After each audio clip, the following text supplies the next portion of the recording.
yesterday, I don't know if did we. I think we probably mentioned this, but if we didn't, anyway, let's just start off with what I think we finished with yesterday, was that after Kiddush has been recited, it needs to be drunk immediately. Did we talk about that? No. Yeah, for sure. No, but we got to as far as holding it above the table. Okay, all right. Saying it before we say the. Okay, so I retract that ridiculous introduction, and we're going to start off today with something that we didn't end off yesterday with. How about that? This may come as a surprise to you, but after you've recited Kiddush, you need to drink the wine immediately. There shouldn't be any interruptions whatsoever. Well, that's different from every other bracha. Well, that's different from every other. It's not different. I mean, we're just learning the halachas. That's all. So it appears over here in the halachas of Kiddush that you've got to drink the wine after you've made the bracha. I'll tell you actually what might be, what might be when you're making Kiddush, right? So. When I make Kiddush, for example, I don't think that people want to drink from the cup that I made Kiddush out of. That's my general feeling, and if they do, I don't really want them at my Shabbos table. But so what do I do? I pour out some of the wine from the Kiddush cup. I pour it out into a different glass. Then I drink from the Kiddush cup, and then I fill up the other glass with more wine from the bottle, and then start filling up all the little cups that are going around to all of the guests. Now, it would be a mistake, for example, to start pouring out for all the guests little amounts of wine before you've drunk from the Kiddush. You need to drink as soon as you can. So, for hygienic reasons, it's okay to pour a little bit out in order to make sure that you can now add that together with some more wine and pass it around after you've drunk, but not more than that, right? You shouldn't be pouring things out and arranging people's cups of wine before you've drunk from yours. Does it matter how much of the blessed wine goes into the mixture? No, none whatsoever. It doesn't make any difference at all. It can just be a little drop, and then you can add. You can fill up the glass all the way to the top with wine that's just come out of the bottle, and you can pass it around to everybody, and they're all partaking of the wine that was used for Kiddush, even though it's been very much diluted with the other wine that's come out of the bottle. That's fine. Absolutely fine. I've seen. I think I've seen someone do like this, the spirit of this, but I think they messed up the execution badly. Where I think they took a sip from the cup and then poured it into the bottle, and then used that. You can do that again. I'll tell you, the thing is like this. I'm very squeamish, and I really, really don't want to drink from other things that other people have drunk from. I really don't. In theory. Right, when you go for a Shabbaton, right, and let's say you've got 50 people sitting over there waiting to have some of your Kiddush wine, the simplest thing in the world is to do what? Is to take from the Kiddush, from the wine that Kiddush was made over, pour a little back into the bottle, and then just send the bottle around. Let everybody pour a little bit out for themselves and keep it going around, because that's now been mixed together with the wine that Kiddush was made over. But again, it's better to do that. I think it's better to do that before you drink from it, right? Mm-hmm. Otherwise you're defeating the purpose. Well, otherwise you've drunk from this cup. You've then poured some of the wine into the bottle. Everybody's drinking from stuff that you've drunk out of.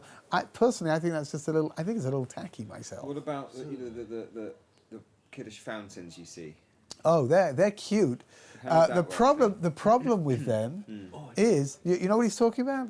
You've got this Kiddush wine. The becher's in the middle.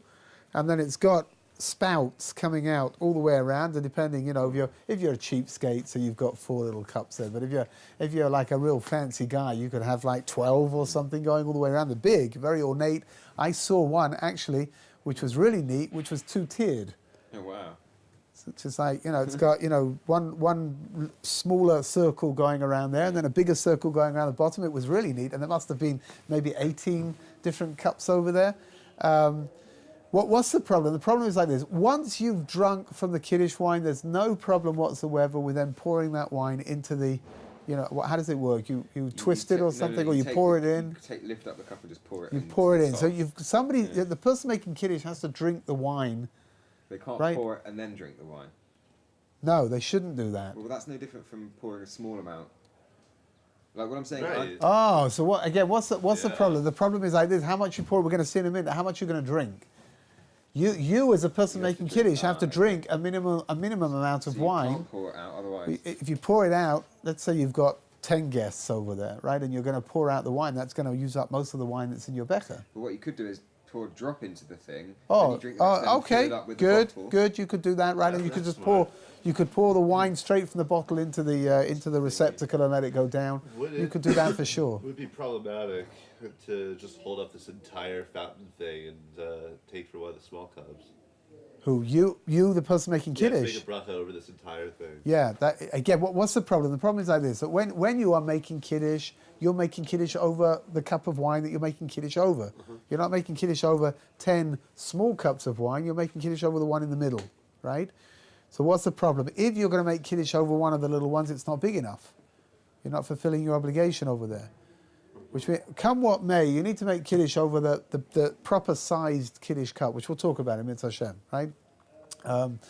Once you've done that, so yeah, you know what, you could pour a little bit into that, whatever it is, that little reservoir over there in the middle, let it all drip down into the different cups, and then drink however much you need to drink from the main cup, and then just take the bottle and pour it in to the receptacle so that it starts filling up all the little cups, and then you can give them out. For sure, that for sure is okay. Okay. It's not clean though, isn't it? Huh? It's not meant to clean. I imagine so, or maybe you just have to just pour water down it. I'm not sure. Don't know. They are pretty neat. You know, they are pretty neat Very things. impressive. Yeah. Especially when they're sort of like big and there's lots and lots of these things. Yeah. So it's a quick way of pouring everyone's wine. You know? Yeah, it's great. My brother's got one. It's cute, you know. You may have to do some math though. You need to have exactly. You need to actually need all those cups, otherwise it's going to pour onto an empty spot. Actually, that's interesting. What happens? Is there a way of switching some of them off? No, the becher is designed so that the full becher equates to, like, you know, a cup of. The whole ring of them. So, like, if you were to fill the becher up and pour the whole lot in, they would all fill up equally, perfect amount. Okay. No, but what happens? Let's say you've got a thing with 10 little cups around it, and you've only got 8 guests. Can you neutralise 2 of them? You have to fill them all up. It's all going to go in. Come what may, it's all going to go in. Yeah, and then right? someone has to have 2 Okay. cups. Or... Okay. I mean, you could plug them up, I guess. Something else. No, I don't know. Whatever. Okay, it's interesting. Maybe we should ask Rabbi Geffen the yeshiva should buy one of these things so we can study it, right, and see. And if they're already buying it. Several of them so you can. You know what? That's right. Yeah. It's a pour whiskey for everyone, wouldn't it? To use it as like a Scotch dispenser. dispenser. Why not apple juice? Why? Where did you get to whiskey Because from? you don't have a small glass of apple juice generally, do you? Do you not have whiskey? Aye, whiskey. Whatever. Okay, let's have a look and see. What's the minimum amount of wine that the person making Kiddush has to drink? Hold on, we're going to get there. Now, there is. First of all, before we go any further, maybe we need an introduction into sizes. Okay. There is something in liquid. There is something called Maloi Lugmav. Malot Lugmav, right? Your logem is your cheek. Malot Lugmav means a cheekful's worth of liquid. Malot means full. Malot. Lugmav, Lamad Vav Gimel. Mem Vav. What does that mean? That means you're a cheek's full worth. Right? So when it comes to liquid, just in general, before we start talking about Kiddush, that is a minimum amount of liquid required in general to obligate you to recite an after bracha. Now, Maloi Lugmav is going to be a somewhat subjective amount, right? Because your cheek is not the same as someone else's cheek, and you know, whatever. I mean, you work it out yourself. But when you drink, you should really just sort of. It's not. We're not talking about an awful lot of liquid, right? You should just, you know, go like that to make sure that you've got a cheek's full worth of liquid. So this is one that does vary from person to person. They don't have a standardized cheek like a standardized omelet. Yeah, only in a minimum amounts, right? It's not. We're not going to see. You're not going to see large differences. What's a halachic ramification over here for Maloi Lugmav? It's something which is very fascinating when it comes to drinks. If you're drinking something hot or something very cold, it's very difficult to drink a cheek's worth full. Let's say you've got a cup of coffee. You just took a cup of coffee out from the machine over here. Actually, you probably didn't. You might have got the coffee without the cup, or you might have the cup without the coffee, or you might have a third of a cup's worth of coffee. But that machine works. Downstairs? Yeah. Oh yeah, it's very hot too. They replaced it. It's very hot. Oh yeah? Okay, I'm sorry. I was living in the past over there. The old coffee machine was somewhat temperamental. I'm talking about the machine over here where you can get all different kinds of flavoured, different flavours. The one by Yeah, that's just rotting away. That doesn't work. Oh, it doesn't work? Don't think it ever did, but now it's official. Okay. However, you get yourself a steaming cup of hot coffee, right? Now, you can't drink... I thought this the other day when I had a cup of tea. Oh, good, all right. Sip. I'm sorry, we've got here an Englishman. We're going to change the scenario. You've got a steaming cup of hot tea, not coffee. No, I can't follow. That's okay, you're American, you couldn't follow to begin with, it's fine. You've got a steaming hot cup of Budweiser. I don't know. Is that okay now? Are you following? Good. Okay. You can't make Budweiser less palatable, so you might as well make it steaming hot. Anyway, you've got steaming hot cup of something, right? You can't drink a cheek's full worth of that. It's just not comfortable. You can't do it. So you sip your hot drink, or if it's freezing cold, sometimes it's the same effect actually.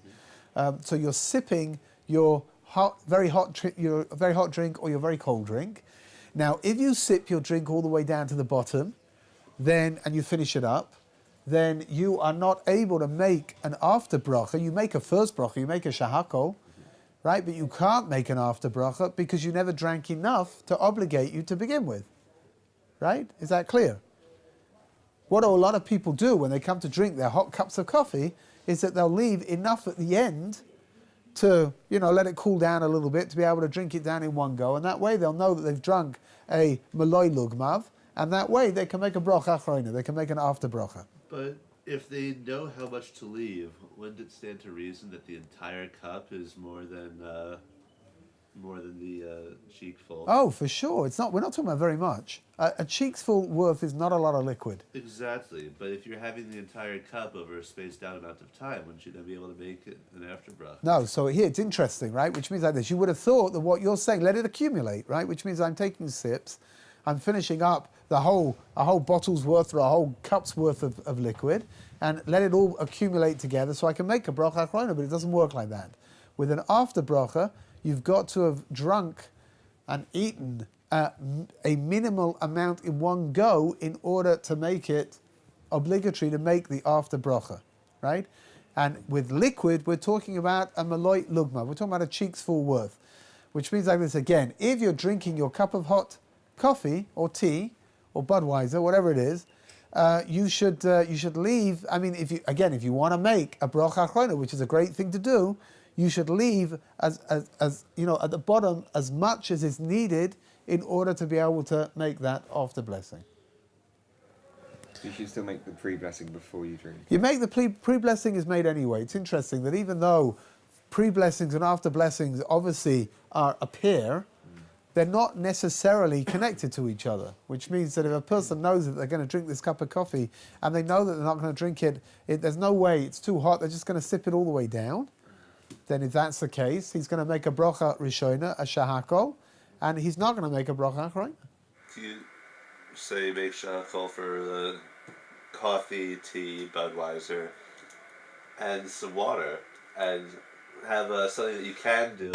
Oh, good. You could do that, which means that you can have your hot cup of coffee, right? And you can have also a regular cup of water together. And when you finish your cup of coffee, you can drink enough water. You don't have to make another bracha over it, right? You can drink enough water to make the obligation kick in for the after bracha. Or if you've had like a cream. Yeah, ice cream, chocolate, whatever, right? Anything that's going to give you the obligation to make the after bracha is fine, but you need to know that if you're drinking, right, that's all you're doing, you're just drinking, then another example, whiskey. Right? Now, most people, I don't know, maybe I'm wrong. I really don't know very much about whiskey, but I imagine that most people don't drink whiskey as maloi lugma. They don't take a cheekful's worth of this stuff. Americans right? seems to do, they do that, but No. you should sip No. the scotch. What does it mean? It means like this: you get a nice shot glass of whiskey. It's very good whiskey. You make a shahakal over it, but you're not going to make a bracha achrona over it because you're only sipping it and you're savoring it, and you're not I don't know, if you knock it down in one go, then maybe that does require a bracha achrona. It's possible, right? Again, so why? If you don't know, is it an avera if you haven't?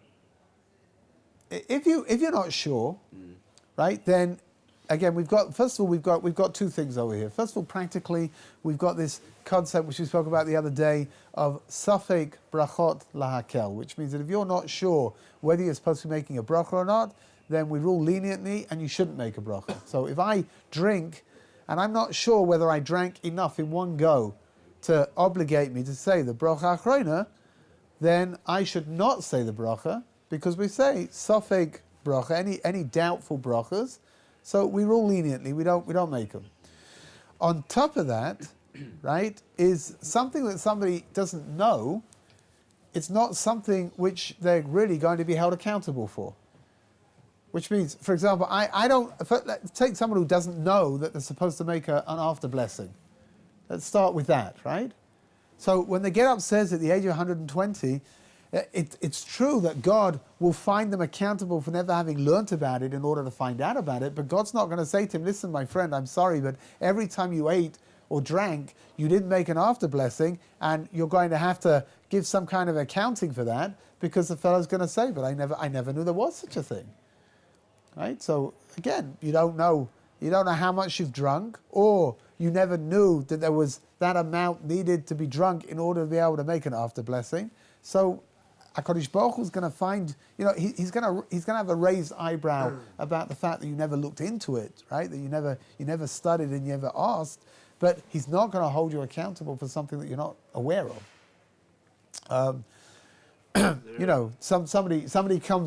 Somebody gets upstairs at the age of 120, and he's never been aware of the fact that you're not supposed to put on the lights on Shabbat, for example, right? So, I mean, what God's going to say to him, I don't understand. You were alive for 70 years, and he works out how many Shabbases he was alive for, and he says to him, all these Shabbases since the age of your bar mitzvah, you've been putting on the light, and here we're going to have to punish you for that.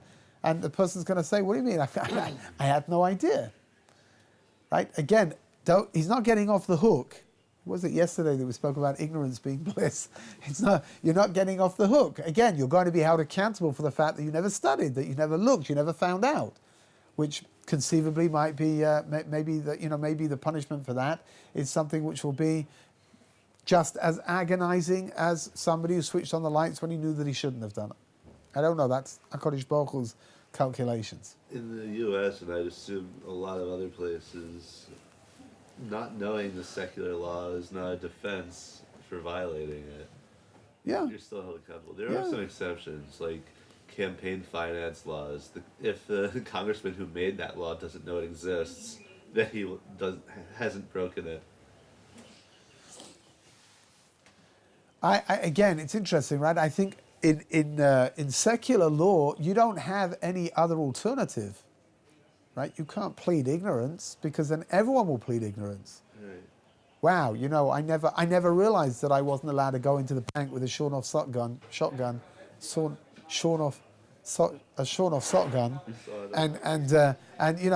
and held up the bank. I never realized. Oh, really? Okay, well you can go free then. It doesn't make any difference, right? That makes perfect sense. But HaKadosh Baruch Hu, who calculates every detail, right, in every dimension. So for him, obviously, he's going to take into account exactly what you know and what you don't know in order to be able to give you the reward that you're supposed to be getting, and also any punishment that needs to be given as well. Okay, let's have a look and see what we've got. What are we supposed to be drinking over here when it comes to the wine? So according to some opinions, when it comes to drinking the wine for Kiddush, a maloi lugmav is enough. Cheeks full is enough. The Mishnah Brura, that's going to be our benchmark over here about practical halacha, what we're going to be following. The Mishnah Brura seems to hold that you should drink the majority of what's called a revius. Now, a revius is between 3.3 and 5 fluid ounces. I'm sorry that I can't be more exact than that, but the problem is there are three different, there are more than that, but there are three basic opinions that are followed. Rav Chaim Noi is normally the smallest figure. What are the figures? Between 3.3 and 5 fluid ounces. So Rav Chaim Noi is normally the smallest, the Chazon Ish is normally the biggest, and the Rav Moshe Feinstein is normally in the middle. Which means that you have to drink the majority of the revius in order to fulfill your obligations, right? Even if your cheekful is less than that. Okay, so we're moving again. One opinion is a cheekful is enough. The Mishnah Brura is saying no. The Mishnah Brura says we're not using a cheekful as the measuring rod at all. We're going to use the revius. You have to drink what's called a roiv revius. The majority of that revius needs to be drunk. So let's work on the premise that 5. Let's go for the biggest one because it's also the roundest one. So thanks. It's the easiest one to deal with. 5 fluid ounces. That means that you need to drink a minimum of 2.6 fluid ounces in order to fulfill your obligation, and possibly even more than that because, again, roiv revius could be anything from 2.6 upwards. Mm-hmm. Are you getting somewhere? A can is about 100. Most cans are 6 ounces. No, cans are 330. Ah, you're right. So it's half a can. Half a can, give or take, but a little bit less. Like, what are we talking about? I would say... Just under half a can. No, don't be confused. Here, I think we're getting there, right? Just under half a can of a regular can of drink, right? That's so think of if you try and drink half a can in one go. Again, what does it mean to drink it in one go? It doesn't mean that you've got to drink it in one No, gulp. So I see rabbis like. Well, if a can is 330. 3.3 ounces is 97.5 milliliters, which is roughly what I came. Okay, so let's keep it round. Let's call it 100. Okay, so we're going from 100 to 150. Is that what we're doing? Give or take. So it's a third of a can then. So if you take the smallest measurement, it's a third of a can. Mm. If you take the largest measurement, it's just under half of a can. Right now, again, you don't have to drink it. You don't have to drink it all in one gulp. But you've got to drink it in one go. But you have to have at least a cheekful in one of those gulps. Yeah. Wait, so you do have to basically down it. For sure, but it's not. Again, I don't know why that. These people that you're going to, unless they've got some kind of an alcohol dependency issue. Well. L'chaim. But it's got to be drunk in one go. Yeah? Good. Okay, so now that we've got that sorted out, so a regular plastic cup, disposable plastic cup, is definitely got enough in it to make Kiddush over, right? Just to put things into perspective, what we're talking about. If you've got something smaller than that, you need to be careful. Again, when you come to buy your Kiddush cup, right? You need to be careful that you're buying something that's big enough that it holds at least a revius, preferably more. That way, you don't have to be concerned at all. Would you not assume that they'd be sold? Well, yes, you can. Again, it's interesting. Can you assume it? You can assume up to a certain point, which means if you go into silver shops, you'll see a huge array of different silver cups. Mm. And some of them are enormous and some of them are pretty small. And again, what's the idea? The idea is like this. If I'm using, a lot of people use silver cups to hand out to their guests, right? So they don't need a revius for that. So a person can get confused. You could go and you can see these smaller things and think, wow, it looks just like a Kiddush cup. It must be okay, right? But it's not. You just need to make sure that you can get, you can get half a can of drink into the Kiddush cup. So when you pour your drop, just make sure you don't pour too much. Oh, so that's another thing. If you've got a cup, which is just a revius, So you've got to be pretty careful about what you're pouring out over there. You know, if you've got a Kiddush cup which is nice and big, it's fine. Don't have to worry. You know, you can pour out a nice dollop of the stuff, and then the rest of it you can drink for yourself. But you can't top up your cup. If you've poured out too much. Because technically Look, you're still drinking wine that's been right. pressed. I would say like this. I would say that if you have poured out too much wine, and you need to be able to drink your revius now, then yeah, you would have to add more wine into it. But to me, that sounds like it's a bidi eved situation, which is, you know, lechatchila, the best thing to do is to drink the revius of wine from the wine that the Kiddush was made over. Only that wine. And afterwards, again, you know, can spread it out to as many people as you want. Now, there is Shabbos morning. There are many, many communities on Shabbos morning where Kiddush is made over something other than wine, right? So I would imagine in the shul that you daven in, if there's a Kiddush after davening, you have a Kiddush after davening? Yeah. Of course there is, otherwise no one would come to daven, right? I've had this story that tells us now. There you go, right? Where would we have been without that story? Imagine. At this point, 5 minutes earlier. What you'll notice, many people make Kiddush over whiskey, right? So what's going on? Now, everybody here understands that you make Kiddush over whiskey. You've never seen anyone make Kiddush over whiskey using a Kiddush cup and drinking a Reuven revius of whiskey. Yeah. And they'll have to carry him out of it. So what's going on over here? Because Kiddush on Shabbos morning is considered to be less of a Torah obligation than Kiddush on Friday night, there is room over here to be a little bit more flexible.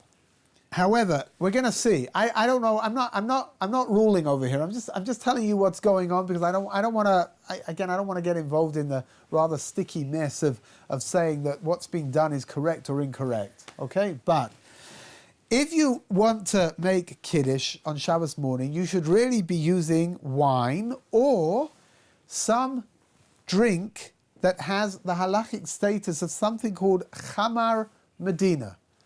Now, chamar means drink, and Medina means the state, right? The nation. Chamar HaMedina is a national drink. This is the same for Havdalah. Same for Havdalah, right? Now, this is where you're going to get this interesting idea of people making Kiddush over whiskey. Because in many countries, whiskey is definitely considered to be Chamar HaMedina. It is one of the drinks that, you know, that's just accepted as being a national drink. You know, whether it's, well, again, I'm using whiskey in a kind of a generic term, right? Whether it's whiskey, whether it's something else, whether it's vodka, whether it's Slivovitz, you know, anything, all of these wildly alcoholic beverages that you'll find them as national beverages all over the place. Where does the concept come from then? Of what? Chamar HaMedina. It comes inside of the halacha. It's something which is mentioned inside of the Talmud as well. It is a rather interesting idea. The rabbis say you should make Kiddush over wine. So obviously the most obvious question that will crop up now is, well, what do you do if you don't have wine? What should I make Kiddush over? So the rabbis discuss, they debate the whole issue, and they come to the conclusion that you should drink something called Chamar Medina. Now, just to put things into perspective, for example, you mentioned Havdalah, right? Yeah. Chamar Medina, drinking Chamar Medina Havdalah is okay, right? Now, I remember as a kid, very often when I was growing up, Havdalah was made over milk. Oh. Now, I don't know today, if you look inside of the poskim, there's a lot of uncertainty about whether milk really is Chamar Medina. When I was growing up, everybody drank milk. You know, you got milk when you went to school, you drank milk, you know. So is it Chamar Medina? Maybe. Is fresh orange juice Chamar HaMedina over here in Israel? Well, again, when I first came to Israel, everybody drank fresh orange juice. They sold it all over the place. First of all, it was like a national drink. It really was. They had little kiosks where they would squeeze you oranges on the spot. I know they still do that, but not in the amount that it used to be done. Every makolet would have oranges that you could go and buy fresh orange juice from. Was fresh orange juice Chamar HaMedina over here in Israel? Maybe. Now is it Pepsi or RC? Is fresh orange juice Chamar HaMedina in Florida? The Sunshine State? Maybe.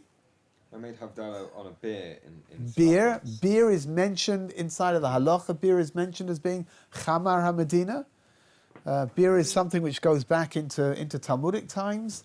They made it slightly differently then. It was normally made from fermented dates, but the idea was pretty much the same. Kiddush on Shabbos morning over beer a week or two ago. Enough. Do you make it over a proper cup? Half liter. Oh my. Yeah. Oh my. I'm surprised you even remember this. I'm sorry. You university college student. That's like. Are you kidding? That's how we start our day. My mother used to have an uncle who used to start his day drinking a cup of whiskey. Now, we spoke about, most people don't do this, right? Most people drink whiskey in small amounts. He would drink his in a tumbler full of whiskey each morning. That's how he started his day. And on Pesach, he suffered terribly from withdrawal symptoms because there was no... so my uncle bought him, when my uncle was learning in yeshiva in Montreux in Switzerland, so he bought him a bottle of Slivovitz. I don't know if you know what Slivovitz is. It's plum brandy. It's like 1,000% proof. It comes in reinforced glass bottles. This stuff is wild. You can drive your car on it. And my mother said they always used to spend, the whole family, the whole extended family used to spend Pesach together in a hotel on the coast of England. And she said that Pesach, the whole hotel was woken up in the morning to screaming and shouting from this uncle who was he was screaming at the top of his voice, "He's trying to kill me! I'm going to die!" Because he took his Slivovitz, exactly the same amount that he would have taken if it was whiskey, and downed it in one go. And Slivovitz is twice as powerful, if not more, than whiskey is. So yeah, okay, sorry. So in order to make Kiddush, even on Shabbos morning, you really need wine, or Chamar HaMedina, and a cup that holds a reverse. Is Chamar Chetman Reish? Yeah. All right. So you already hear the problem. What's the problem? The problem is you take your little shot of whiskey, and everyone's making Kiddush over this thing, and drinking it down and starting to eat. And the question over here is, yes or no. Is it okay or is it not okay? So I'll tell you like this. You should know that the authorities, the halachic authorities, go to great lengths to try to understand why it's an acceptable thing to do. Right? If you go through the various responses, you'll see that the majority of the poskim, the majority of the authorities are not thrilled by the custom of making Kiddush over such a small amount of whiskey. And again, I don't see how you can make it over a proper amount, because that would require a cup with a reverse and drinking Reuven reverse to fulfill the obligation, that's wild, right? What did we say it was? We're talking about a minimum of 100 milliliters. I'm pretty sure it's a 6-ounce cup, just brimming with Jack Daniels, and I watched my rabbi walk out of the shul. Okay, so again, I'm not saying that there aren't people who can't do it. I'm not saying. So what will you have in most shuls? You'll have somebody making Kiddush over wine, and that's great. And then you do what you want, right? You want to have wine, have wine. You want to have whiskey, whatever you want. Because what's the pshat over there? He's fulfilling your obligation. So you don't even have to drink anything at all if you don't want to. You could just start drinking Coca-Cola instead. But in many shuls, you'll find, especially when people can't wait for the rabbi, because obviously the rabbi, it takes him a little bit longer to get to where the Kiddush is, because he's got to say good Shabbos to everybody, and he's got to, ask everyone how they are, and by the time he gets it, on the Nebuch, these people have been waiting all morning for Kiddush. Ready to pounce on the smoked salmon, fridge rolls. For sure, are you kidding? Kiddush back home. Oh gosh. Fishbowl Kiddush. Actually, my favourite were what were they called? They were smoked salmon. Oh, the spirals, the pinwheels. Pinwheels. Yeah. You know what I'm talking roll. about? Oh, I love those. Ah! As soon as they say amen, gone. Like, Oh, gosh, we never wait to say amen. So, That's far too long. We just said, ah!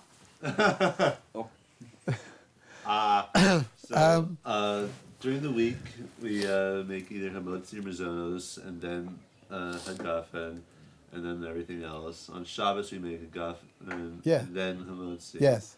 But if you're not using wine, and you're not making hagafen, Oh, good do question. you make shakol on your milk? Yes, before? you make shahakol over your bottle of whiskey that you're drinking, your whatever it was, your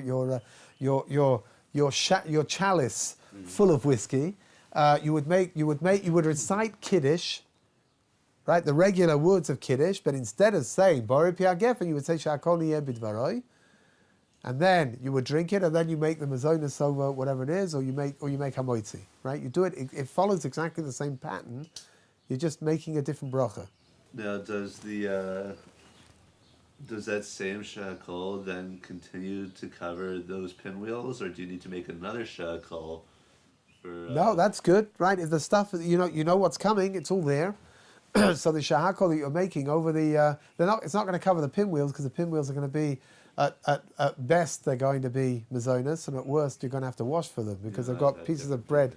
Okay, I won't. what's the bread?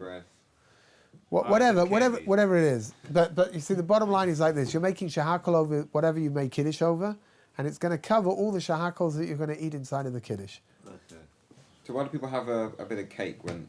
Why is it that everyone holds the wine and a bit of cake? Okay, so hold on a second. Just one last thing over here with regards to Kiddush on Shabbos morning. Unless you have a definite custom of reciting Kiddush over whiskey, it is better to recite Kiddush over Kiddush wine or over grape juice. And then afterwards, if you want to have your cup of whiskey, you can have a cup of whiskey afterwards.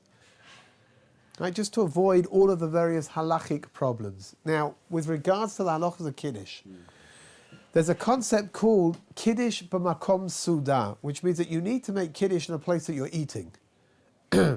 What's the practical ramification over here? When you go to shul and they have a Kiddush after shul, even though that's not where you're going to eat your Shabbos Suda, because you're going off to eat by somebody else.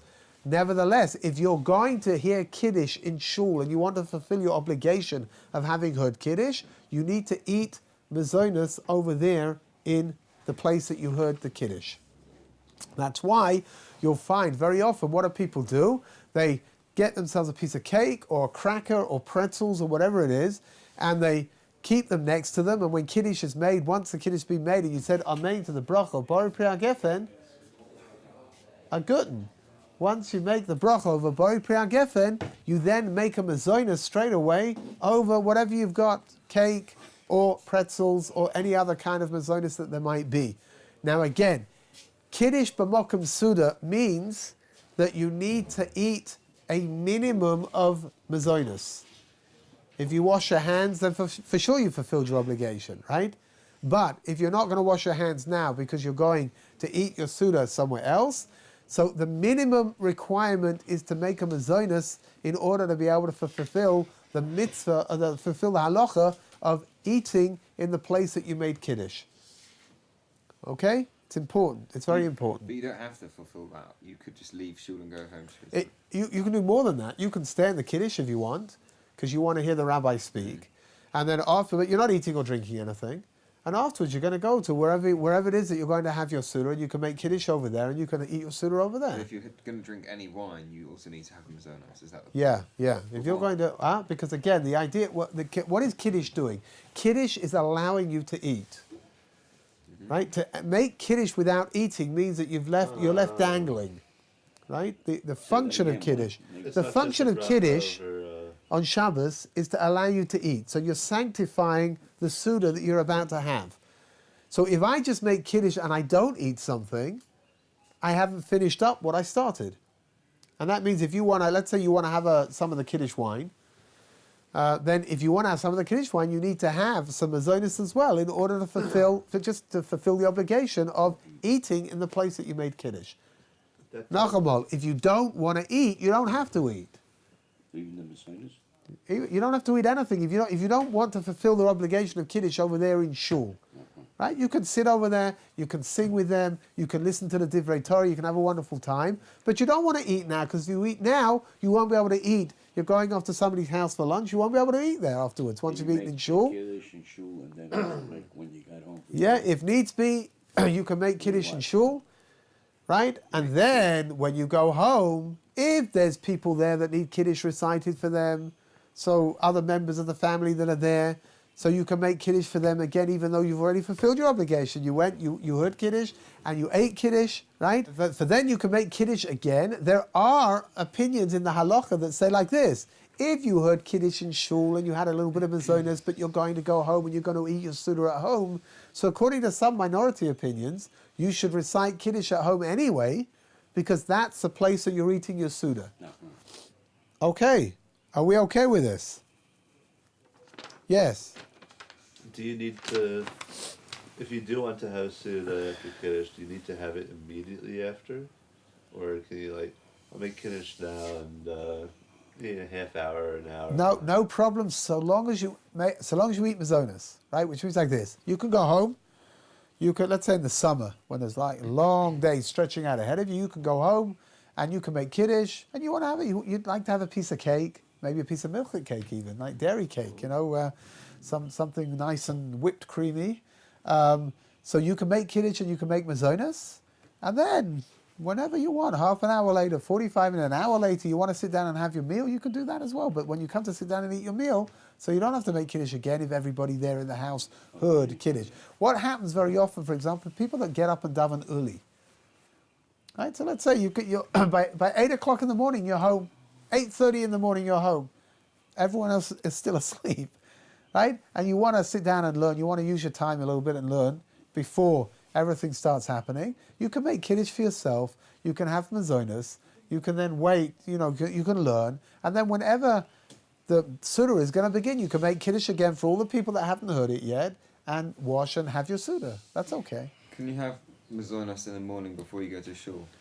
It's better not to. The only time when it's okay to do it for sure is when somebody's very weak, and if they're not going to eat, then it's going to be a problem for them to be able to daven. But normally, drinking is less problematic. You should try to avoid drinking things which are mazonos, so try to avoid drinking cake. You could just have water in the morning. You can definitely have water in the morning. You can have tea and coffee. There are poskim who say that you should avoid using milk inside of your tea or your coffee in the morning before you've davened, because milk is considered to be a substantial, again, I mean, you know yourself, milk is a much weightier drink. It's considered to be halakhically much more substantial than coffee or tea.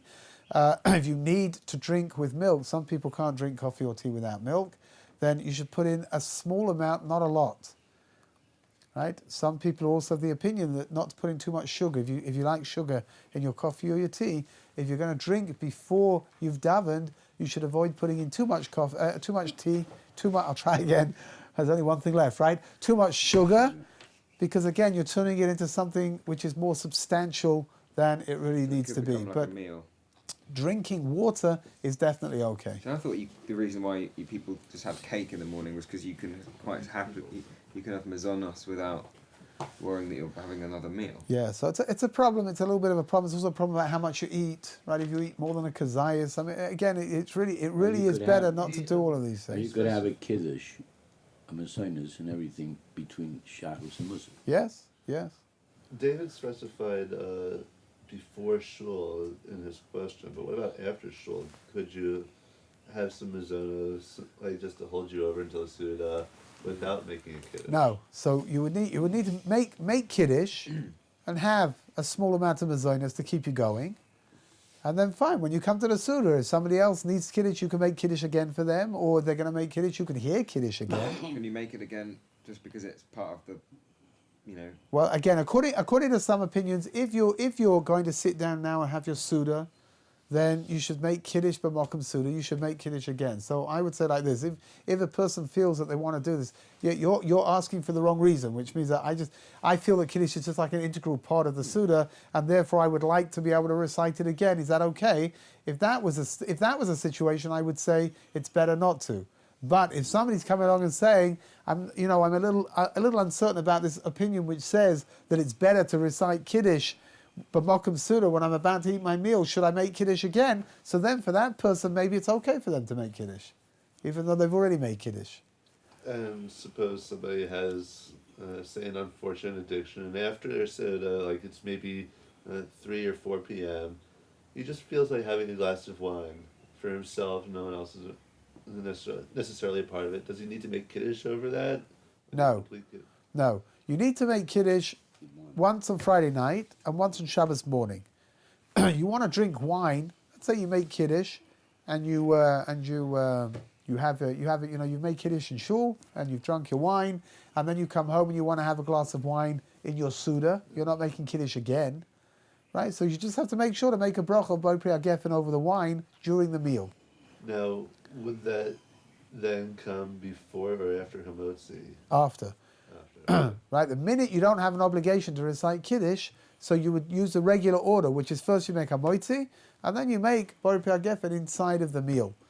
There is a custom amongst the Hasidim, mostly amongst the Hasidim, that they make a form of Kiddush during the third meal as well. I don't know if you've ever seen it, just that you should be aware that it exists.